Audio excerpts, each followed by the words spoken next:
La nouveauté dans ce livre, c'était que, en plus de l'intrigue criminelle, comme je raconte dans chacun de mes romans, je voulais raconter l'histoire d'une famille. Je voulais qu'autour de la colonne vertébrale classique, il y a des meurtres, il y a un tueur, il y a une enquête, on va essayer d'identifier ce tueur. Je voulais qu'en plus, là, il y ait l'histoire de toute une famille. Le père, donc, qui a été un ancien flic très connu et puis qui est devenu quelqu'un de très puissant, place Beauvau, au ministère de l'Intérieur. Le fils, qui est un flic criminel confirmé.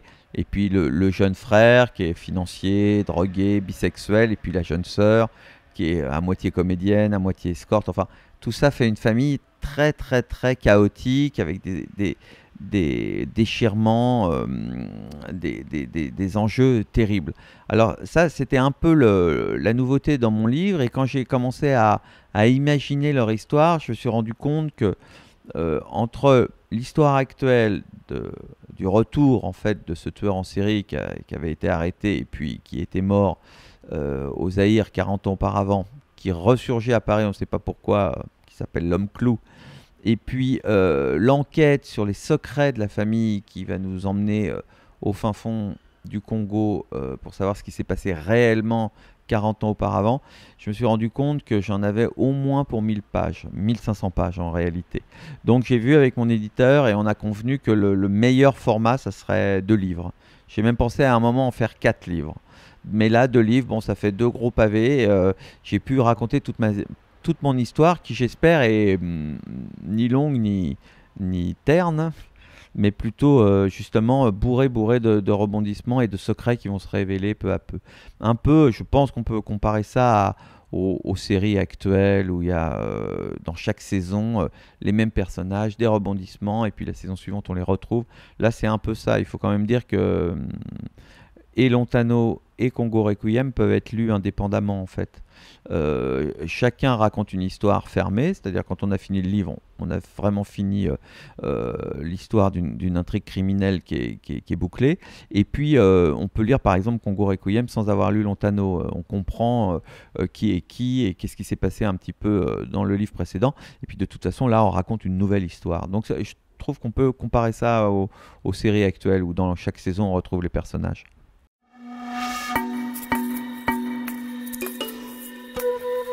Paradoxalement, la sortie d'un livre, pour moi, c'est pas du tout un bon moment. Parce qu'en fait, ce que je préfère, c'est travailler, rester dans ma tanière, dans ma cabane, à écrire tranquillement. Et la sortie du livre, donc, d'une part, il y a la promotion, donc j'écris moins, il faut que j'accorde du temps aux journalistes, à tout ça. Et puis, par ailleurs, il y a l'angoisse toujours de la sortie du livre. Même moi, bon, on a toujours peur que ça marche pas, qu'il y ait des signes de déclin ou que tout d'un coup ce livre-là plaise moins. Et, bref, tout ça fait un faisceau de paramètres extérieurs qui me perturbent terriblement dans mon activité d'écriture. Et en réalité, ce que j'aime, c'est écrire, donc être tranquille. Donc, comme je dis toujours, le moment préféré pour moi, c'est entre 2 sorties de livres, c'est-à-dire vraiment quand je l'écris et que tout le monde m'a oublié. Je reviens souvent sur l'Afrique dans mes livres parce que j'ai eu la chance d'y voyager pas mal quand j'étais grand reporter et ça a été un choc pour moi inoubliable. Bon, j'ai souvent raconté mon histoire, mais j'étais un intellectuel sorbonnard, un étudiant qui pensait que les plus beaux voyages étaient dans la tête. Et puis par chance, après, sur mon parcours professionnel, j'ai pu rencontrer un photographe qui m'a emmené avec lui faire tout d'un coup des grands reportages à travers le monde. Donc moi qui avais à peine dépassé l'Espagne, tout d'un coup je me suis retrouvé aux 4 coins du monde dans des endroits en plus très sauvages parce qu'évidemment on faisait des reportages souvent sur des ethnies très reculées, dans des coins vraiment inaccessibles. Et parmi ces reportages, j'ai pu faire plusieurs en Afrique, dont un qui m'a beaucoup marqué parce qu'en plus c'était un des premiers sur les pygmées en forêt équatoriale africaine. Donc j'y ai passé pas mal de temps et ça m'a marqué à jamais parce que j'ai tout pris en pleine face, les paysages fous, la culture africaine qui est vraiment très très différente de la culture européenne, le crapahutage, parce qu'il a fallu marcher des jours et des jours en forêt pour retrouver les pygmées, la vie auprès des pygmées qui était extraordinaire aussi. Bref, j'ai fait un stock de sensations, de souvenirs merveilleux et aussi des fois inquiétants que j'ai ressorti plusieurs fois dans mes livres. Et pour Lontano et Congo Requiem, donc le deuxième acte de ma saga familiale, alors ce deuxième acte se passe beaucoup plus en Afrique, les deux tiers du livre se passent vraiment au centre de l'Afrique, au Congo, en pleine guerre en plus. Là, j'ai ressorti tous mes souvenirs et grâce à eux, j'ai pu quand même, j'espère, décrire les paysages, les sensations qu'on a quand on marche dans la forêt, tout ça.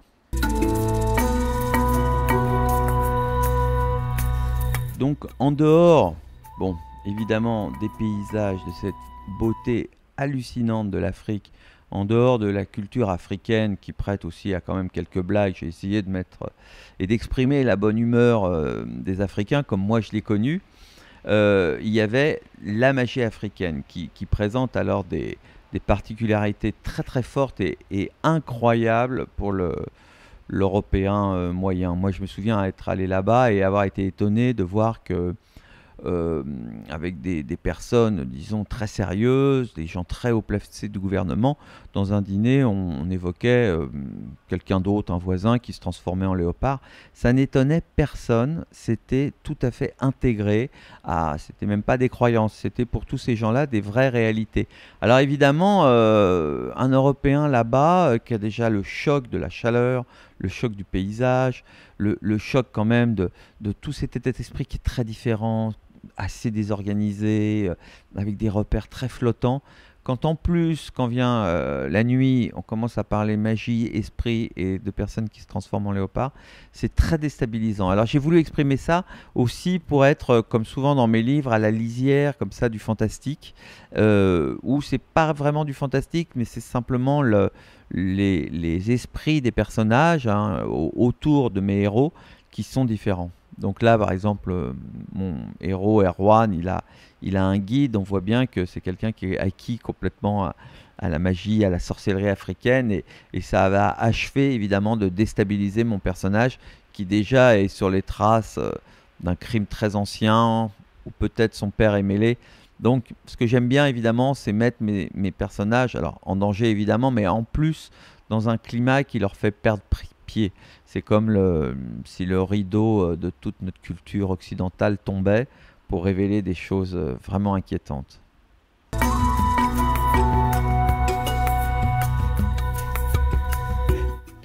En réalité, je parle souvent de ma tanière ou de ma cabane. En réalité, c'est ma tête. Toutes mes idées sont dans ma tête et je peux écrire n'importe où. Bon. Après, les événements de l'année font que je pars en vacances avec mes enfants ou alors je pars en repérage et finalement, au fil de ces voyages, j'emporte toujours mon ordinateur portable et je peux écrire n'importe où. Par exemple, pendant les grandes vacances, c'est un des moments où je travaille le mieux, alors qu'on est dans une grande maison que j'ai louée avec tous les enfants, les cris, les jeux. Mais moi, je suis toujours dans un coin avec mon ordinateur et j'avance bien parce que alors là, il n'y a plus aucun autre appel téléphonique ou des choses qui viennent, je sais pas, du boulot ou de l'audiovisuel par exemple. Parce que là, je suis soi-disant en vacances, mais c'est là où je travaille le mieux. Après, il faut donc préciser que j'ai une organisation de travail un peu spéciale parce que je commence à travailler à 4 heures du matin, tous les matins. À 8 heures, j'arrête et je redors. Je recommence vers 10-11 heures. Après, je déjeune et je redors. Et je recommence en fin d'après-midi. En réalité, j'ai remarqué que j'étais en forme après avoir dormi. Donc j'ai mis au point ce système de dormir plusieurs fois dans la journée pour être plusieurs fois en forme, plusieurs fois régénéré et puis avoir les idées bien fraîches. Mais alors ça, c'est 365 jours de l'année.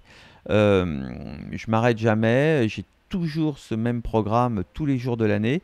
Et quand on voit la taille de mes livres, c'est quand même une condition sine qua non pour écrire un si gros paquet de feuilles, quoi. Il faut vraiment tous les jours se mettre à l'ouvrage, écrire peu à peu votre livre. D'ailleurs, quand vous attaquez un livre si gros, vous pensez jamais à la fin. Vous pensez à travailler chaque jour, faire donc votre quota de travail, et puis un jour vous apercevez que vous êtes plus proche de la fin que du début, mais c'est tout. En fait, moi je travaille vraiment comme un artisan très discipliné.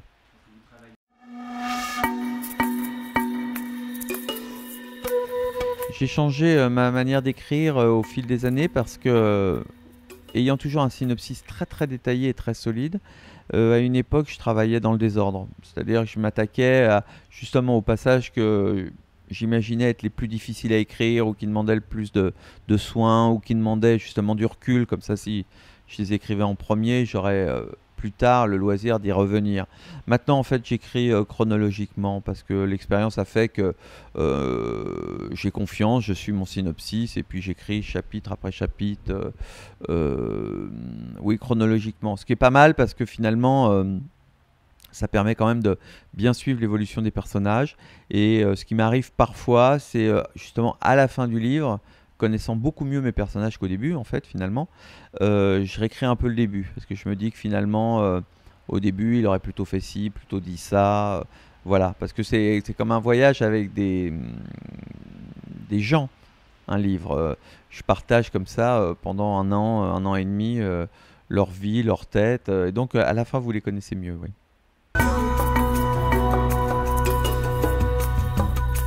Chacun sans doute travaille à sa façon. Moi, j'ai cette tendance quand même d'être en veille permanente. C'est-à-dire quand je regarde une série, je regarde comment c'est fait. Quand je lis un livre, je me demande qu'est-ce que je pourrais piquer pour l'utiliser moi-même dans mes livres. Je suis toujours pas l'information et surtout pas les news, mais les reportages, les nouveautés qui pourraient arriver dans des domaines un petit peu marginaux, comme la science ou comme l'ethnologie. Vous voyez, là, ça peut me donner des idées, c'est sûr. Mais finalement, les idées, il n'y a pas vraiment de méthode pour en avoir. On parlait tout à l'heure un petit peu de l'angoisse du prochain livre ou de la page blanche. C'est des choses qui m'arrivent pas vraiment parce que, heureusement d'ailleurs, parce que comme un livre, vous voyez, vous mettez un an et demi à l'écrire, il y a quand même un autre compartiment dans votre cerveau qui est libre, qui est prêt à accueillir des idées comme ça qui viennent du ciel. Et donc j'ai toujours quand même quelques idées d'avance. Donc en fait, c'est une sorte de mécanique qui s'arrête jamais. Dès que j'ai fini un livre, je commence un autre. Il avait déjà quand même mûri dans ma tête entre deux chapitres du précédent. Je fais aussi des mini-reportages, des mini-repérages pour le livre à venir. Tout ça est une sorte de petite entreprise qui est dans ma tête et que j'essaie d'organiser.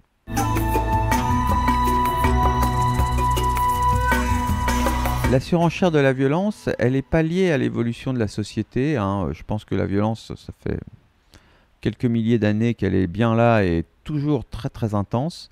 C'est plutôt lié à l'évolution du genre artistique, du thriller ou du roman policier. Vous êtes toujours obligé d'aller dans la surenchère parce que vos lecteurs lisent beaucoup de romans policiers et si vous voulez leur faire peur, les secouer un peu, et puis les prendre dans un suspense comme ça qui va les effrayer, vous êtes obligé d'aller plus loin que les précédents. Vous pouvez plus aujourd'hui, en 2016, faire un roman policier où on aurait tué la vieille tante avec un coup de couteau entre les omoplates. C'est pas possible, c'est impossible. Vous êtes toujours obligé d'aller plus loin. Et dans le cinéma, c'est pareil. Alors, jusqu'où ira-t-on? Ça, c'est une autre question. Mais c'est pas un fait de société, c'est vraiment une loi du genre plutôt. On est toujours obligé d'aller plus loin. Moi, je connais bien, par exemple, le cinéma d'épouvante. Bon, bah, le cinéma d'épouvante n'a cessé d'aller toujours plus loin, de montrer plus ou de trouver des nouveaux moyens pour nous terrifier, mais toujours sur des bases qui font monter le curseur, parce que on n'a jamais vu un film qui ferait plus peur en descendant le curseur. Ça, c'est impossible. Et les livres, c'est pareil. Et surtout les thrillers. Les thrillers qui sont des romans policiers, mais qui flirtent aussi quand même avec la bonne vieille frayeur.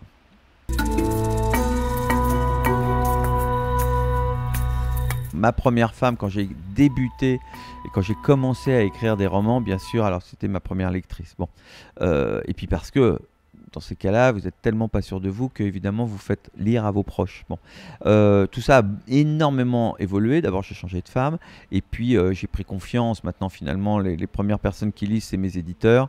Et puis, bon, il y a une confiance quand même. Il est évident que j'attends toujours l'avis mes premières fiches de lecture et tout ça. Mais bon, vous savez quand même que vous avez de la bouteille. Vous savez, là, je lisais un très très grand scénariste des années 40-50 qui s'appelait Henri Janson. Il disait le talent ne fait que décliner et le savoir-faire ne fait que monter en fait.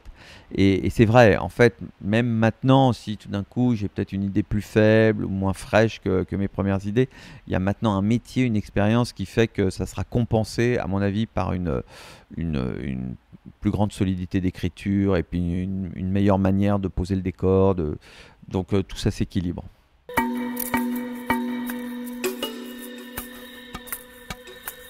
Pour moi, écrivain, c'est vraiment une vocation, c'est une passion, c'est euh, une chose, une activité que j'ai toujours voulu faire, qui a été très difficile à faire parce que, hormis le problème de l'écriture en lui-même, c'est-à-dire d'avoir le courage d'écrire un livre, d'avoir le talent d'écrire un livre, de trouver le temps d'écrire un livre, il y a tout un tas d'autres choses que j'ai dû vaincre. Et notamment, alors j'en parle plus parce que ça semble très loin maintenant, mais notamment tout de même un système dans nos sociétés actuelles, dans le monde professionnel, où tout est fait pour vous empêcher bah, justement de tenter votre propre chance, d'essayer de faire votre truc dans votre coin. Moi, dès que j'ai commencé à travailler, on a voulu m'imposer des horaires, on a voulu m'imposer d'être toujours dans un bureau à horaire fixe. J'ai dû démissionner plusieurs fois. Je me battais pour être, disons, freelance, indépendant et travailler chez moi, avec toujours cette envie, ce désir de tout en bossant pour gagner ma vie, de commencer à écrire mes livres. Ça a été un énorme combat où même les gens les plus sympas, les gens qui me faisaient le plus confiance, étaient quand même formatés pour essayer de me cadrer et me donner peu de chance quand même d'être justement libre et indépendant. Alors après, cette passion, cette vocation, cette raison de vivre que vous avez, elle se transforme en métier. C'est-à-dire qu'aujourd'hui, j'ai cette chance inouïe de me lever le matin et d'écrire. C'est mon métier, c'est ma façon de gagner ma vie. Mais justement, c'est devenu aussi ma façon de gagner ma vie. Donc, tout d'un coup, c'est devenu l'activité qui me permet de nourrir mes enfants, de payer mes impôts. Et alors là, ceux qui vous diront le contraire, ils vous mentiront. C'est très, très important. Moi, j'ai 54 ans là maintenant. Je peux vous dire que mes ventes, je les surveille de près parce que c'est mon revenu. C'est-à-dire, c'est ce qui va faire que mes enfants grandissent, ont une belle éducation, qu'on part en vacances, encore une fois, que je peux payer mes impôts. Donc, si vous voulez, il y a cette partie artiste et coupée du reste, et puis une partie très très pragmatique. Alors, quand c'est un hobby ou une activité annexe, et puis que vous avez votre boulot, que vous êtes prof, journaliste, bon, ça reste comme ça dans une bulle. Mais quand c'est vraiment votre métier, alors ça semble un peu exagéré ce que je dis vu le nombre d'exemplaires que je vends, bon, mais quand c'est votre métier, c'est votre métier. C'est-à-dire, c'est comme un peu quand vous êtes dans une entreprise que vous avez peur de vous faire virer. Moi, j'ai toujours peur que mon prochain livre ne marche plus et que j'assiste justement à un déclin qui ferait que bah, notre niveau de vie, encore une fois, j'ai 4 enfants, la possibilité que j'ai de bien les élever, ça soit beaucoup plus dur.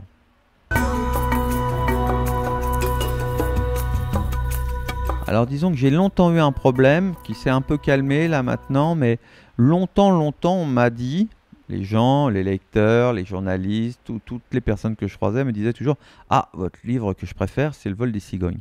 C'était un problème parce que comme c'est le premier, si vous voulez, et que vous avez toujours l'espoir et le sentiment de faire mieux quand même, quand on vous félicite toujours pour le premier, vous vous dites: bon, en fait, je fais que de la marche arrière, je me suis complètement trompé. Bon, maintenant, je crois que le Congo Requiem, c'est mon 12e. Tout ça, c'est un peu dilué. Il y a quand même des gens qui préfèrent aussi tel ou tel autre livre. Bon, ce qui est clair, c'est que en fait, bon, moi, je fais partie des gens qui, une fois qu'ils ont écrit un livre, ils pensent plus jamais.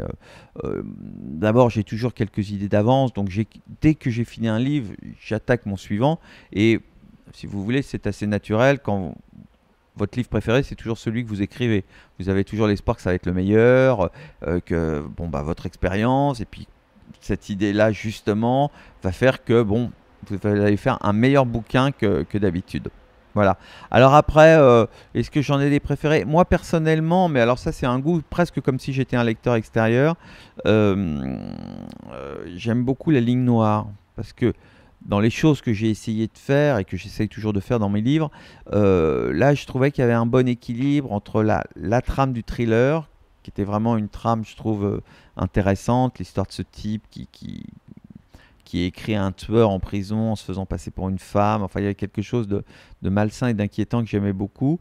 Le secret du tueur me plaisait parce que, bon, bah, peu à peu, on va comprendre pourquoi le tueur tue. Et je trouve que son secret était vraiment assez intéressant. Et puis, alors, bon, je ne vais pas raconter l'histoire de ce livre, mais quand le tueur guide ce journaliste sur la piste de ses crimes en Asie du Sud-Est, ça m'a beaucoup plu à écrire et à proposer aux lecteurs, parce que ce sont des pays que j'adore. Et j'étais content quand même d'avoir trouvé une intrigue qui me permettait d'aller en Malaisie, au Cambodge, en Thaïlande, des pays que j'aime beaucoup.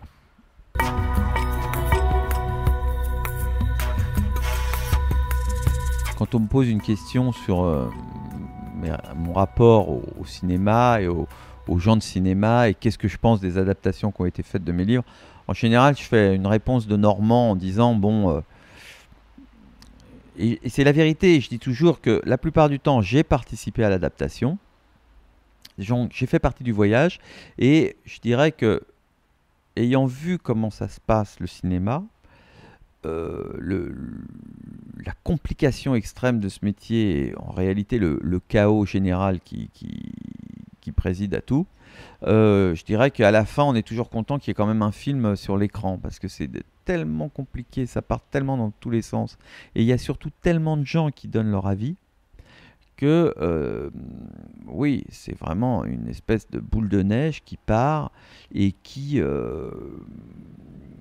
il n'y a même plus de chef au bout d'un moment, je trouve, dans un film. Donc, hormis les problèmes d'adaptation qu'il y avait toujours dans mes livres, le fait que mes livres sont trop gros pour le cinéma, c'est-à-dire dans un livre, il y a quoi faire 5 films. Donc, il y a toujours eu ce problème majeur de devoir sélectionner ce qu'on allait garder, et évidemment, ça transformait tout à fait l'histoire. Ensuite, il y a alors, toutes les contraintes qu'on connaît, les contraintes d'argent, les contraintes sur place de météo, les contraintes techniques. Puis alors, il y a surtout les contraintes de personnalité. C'est ça le problème majeur du cinéma, c'est qu'il y a beaucoup de gens qui ont voix au chapitre.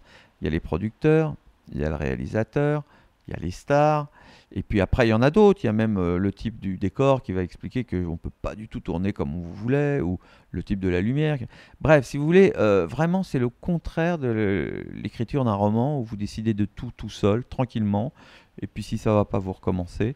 Le cinéma, c'est sens unique et tout ça dans un vacarme et un espèce d'organisation chorale qui marche jamais. Donc évidemment, comment dire, je pense que j'ai quand même le record du nombre d'adaptations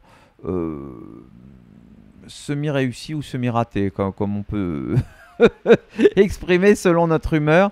Mais ce qui est très évident, et c'est pour ça que j'ai continué, c'est que d'une part, les gens préfèrent toujours mes livres aux films, et d'autre part, mes lecteurs se soucient assez peu des adaptations. En réalité, les gens qui lisent mes livres sont des lecteurs d'abord, donc ils ne sont pas tellement portés sur l'audiovisuel.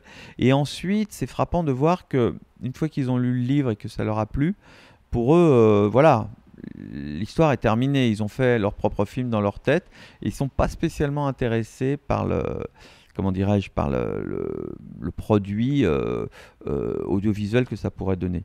Alors après, moi je suis un grand optimiste, donc là encore je travaille sur plusieurs adaptations de mes bouquins. J'ai toujours l'espoir qu'on arrive à faire un chef-d'œuvre un jour. Mais c'est très compliqué le cinéma parce qu'il y a plusieurs personnes qui peuvent prendre des décisions, plusieurs égos, plusieurs sources, disons, créatrices. Et tout ça, évidemment, a beaucoup de mal à faire bon ménage. Beaucoup de mal à faire bon ménage. En revanche, je dois dire que j'ai toujours été très bien traité par le monde du cinéma. J'ai toujours eu des rapports cordiaux. On m'a toujours demandé mon avis. Alors, mon avis relativement, parce que, encore une fois, il y a tellement d'autres contraintes. Les gens me demandent parfois, est-ce que vous avez été d'accord pour tel acteur qu'on a choisi? Mais ça ne se passe pas du tout comme ça. Si telle star dit oui, C'est ça l'événement vraiment déterminant qui va permettre de monter le film. C'est pas du tout de savoir si l'auteur est content qu'on ait pris telle ou telle personne. Pas du tout. Donc, si vous voulez, les enjeux, évidemment, les montants à investir sont vraiment tellement différents de l'édition que c'est bon. Faut rester modeste. Mais encore une fois, moi, j'ai toujours espoir qu'un de ces quatre, ça va être, comment dirais-je, le bon. Mais il faut aussi dire, pour finir sur le cinéma, qu'on m'a souvent proposé de réaliser, j'ai toujours refusé, considérant que ce n'était pas mon métier du tout, et qu'en plus, comme je vous le disais, c'était un- une sorte de travail qui était à l'opposé de celui d'écrivain. C'est un travail d'équipe, faut faire beaucoup de compromissions, ou alors être très autoritaire, enfin autant de choses que moi je ne saurais pas faire. Et puis, moi, mon boulot, c'est quand même d'écrire des bouquins. Alors, même sur les séries où on m'a proposé d'être showrunner, j'ai refusé parce que être showrunner, ça veut dire passer sa vie en réunion, décider de tout, surveiller le moindre détail. C'est pas du tout mon job. Moi, c'est quand même mon job, c'est d'écrire des livres. S'ils deviennent des films ou des séries, tant mieux. À la rigueur, je veux bien participer à l'adaptation écrite, mais je sortirai pas de ma cabane pour aller faire des réunions et non.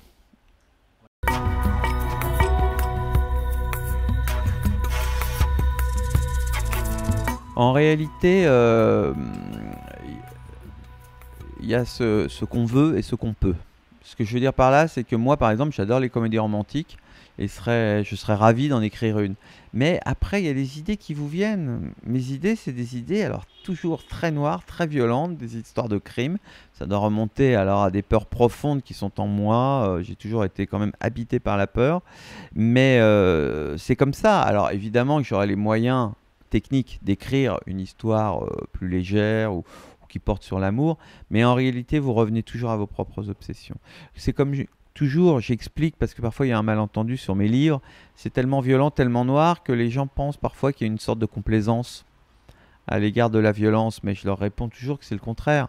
Vous écrivez toujours sur ce qui vous pose un problème, sur les choses que vous n'avez pas digérées, qui vous ont blessé. Je ne dirais pas que j'ai eu une vie amoureuse simple et limpide, loin de là, mais ça ne m'a jamais posé un problème tel que profondément j'ai eu envie d'écrire là-dessus. En revanche, la violence, la mort, la cruauté humaine, pourquoi l'homme est finalement la seule espèce sur la Terre à être cruelle, ça c'est un vrai, vrai problème que j'ai toujours eu. Et naturellement, c'est là-dessus que je veux écrire. Vous voyez, vous écrivez toujours sur ce qui vous pose un problème et surtout pas sur ce qui va bien dans votre vie. Ça, vous savez, si tout va bien, il n'y a pas d'histoire.